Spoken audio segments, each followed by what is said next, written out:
welcome to the Tavern Chat podcast. I am your host, Eric Tenkar, your bartender in the OSR and main proprietor at the Tenkar's Tavern blog. Yes, I have laryngitis. So if I sound like shit on a cracker, now you know why. Which means that I'm going to do this podcast probably in like 2 parts to let my voice recuperate, whatever. But last week, I guess, I talked about those formalizing those informal social contracts in gaming. And we have a phone call from Tim, not of Gotheridge Manor. He called using the Google Voice line, so I'm going to give you that Google Voice line so you all can use it. 347-509-5168. Just in case you can't understand the words that are coming out of my mouth, that's 347-509-5168. And now, without any further ado, let's go to Tim's voicemail. Hey, Eric, this is Tim. Heard Jason's response to the social contract. Enjoyed your podcast regarding the same. Just want to point out the social contract concept has certainly been, it's certainly informal and has been informal for decades. The first I've really heard of any informal formality was probably on the Fear the Boot podcast. But they've been on 11 or 12 years, very early. So we're talking 10 years ago, they were talking about the social contract. And it occasionally comes up, highly informal. They may have a piece of paper, but it's really about what we came to play, right? They say, hey, this is a Shadowrun game. You're part of a gang. You have a fixer. This is a dungeon crawl. That's what the expectations of the game are. It's if it's written down, it certainly isn't signed, and it's just informally agreed to at the table.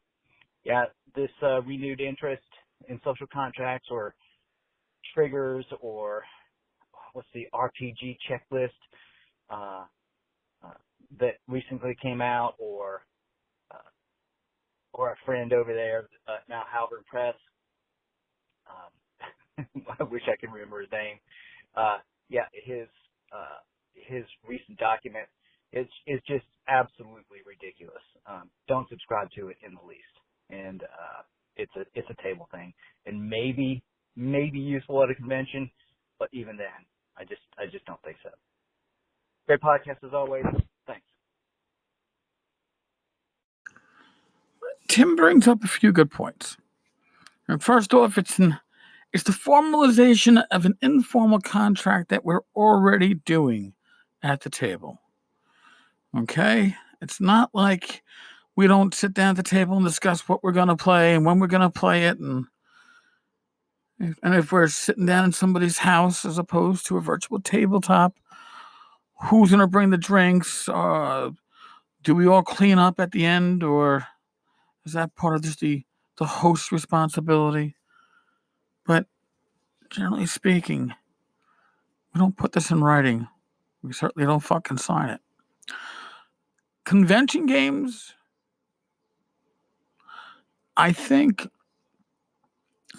as a convention game, when you're looking at the sign-up, you're looking at the game description. That game description should give you a good idea of the system you're playing, the type of adventure it's going to be. If it's open to children, teens, adults, if it's going to possibly have disturbing subject matter. Call of Cthulhu game can certainly have it. It could certainly not. It could be glossed over. But if you're going to be giving really disturbing descriptions of what's going on, maybe you need to give that out to your players ahead of time. But yes, I don't know if we really need to have. Oh, I know we don't need. We don't need to have this formalized formification. Not fornification, although that would be interesting, but formification, putting this into a checklist form or a contract that somebody needs to sign. That's just going overboard. All right. End of this part, and I'll come back in a moment with another part. I was going to put one of those interludes in, but do you really need to hear that? I probably don't. So I want to thank everybody because the blog site, tencarstavern.com, today, it reached 200,000 as an Alexa rank. Now, lower is better. It had been around 560, 569 at the beginning of the summer. Now we just went under 200, 197 and change. Again, lower is better. I think that the blog is trending to be the certainly the most trafficked OSR blog, maybe one of the more trafficked RPG blogs, but 5e throws those numbers out the window, right? Because it's the elephant in the room. Now, in all honesty, this voice of mine would be perfect for Halloween. I think a Halloween podcast would be with this voice. You know, a creepy old guy whose voice is cracking. But it's the burden I got to currently bear.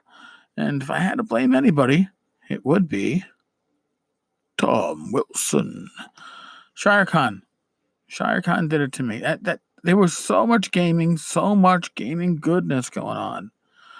And thank God we had a room between tables that I could get up and walk around my table and talk with my players. But I was active.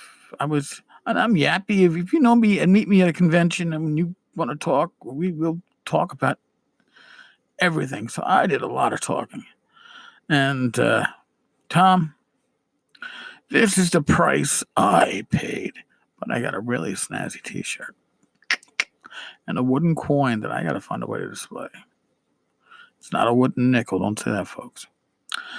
All right. Well, I'm going to keep this short. I've kept most of these segments short. Going to rest my voice. Hopefully, Wednesday night for the weekly Tavern chat, 9 p.m. Eastern on the Discord server, Tankar's Tavern Discord server. Hopefully, my voice is better because if it's like this, Glenn, you're going to have to carry most of the loads. All right, folks.